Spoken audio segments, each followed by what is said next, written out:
હું હાલ રાજકોટ મહાનગરપાલિકામાં ડાયરેક્ટર પાર્ક્સ એન્ડ ગાર્ડનમાં ઇન્ચાર્જ તરીકે ફરજ બજાવું છું.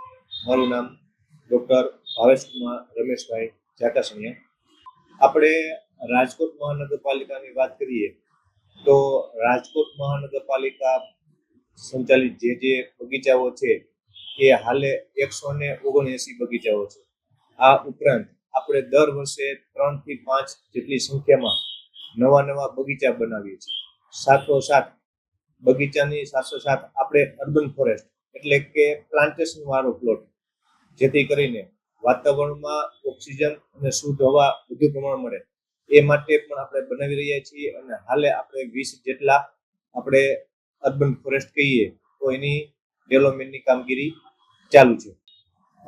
બગીચાની રિનોવેશનની વાત કરીએ તો અમુક બગીચાઓમાં માઇનર રિનોવેશન હોય છે. એ તો આપણે જરૂરિયાત મુજબ દર વર્ષે જે રિપેરિંગ કામગીરી હોય કરતા હોય છે. પરંતુ આ વર્ષે એક રેસકોર્સનું જે છે એ નવીનીકરણ એટલે કે રીડેવલપમેન્ટનું પણ પ્લાનિંગ લેવામાં આવેલ છે, જેથી રાજકોટનું હાર્ટ સમાન કહીએ કે રાજકોટનું સેન્ટર એવું જે આપણું રેસકોર્સ ગાર્ડન છે, આ રેસકોર્સ ગાર્ડનનું નવીનીકરણ કરવાનું આપણું આયોજન છે.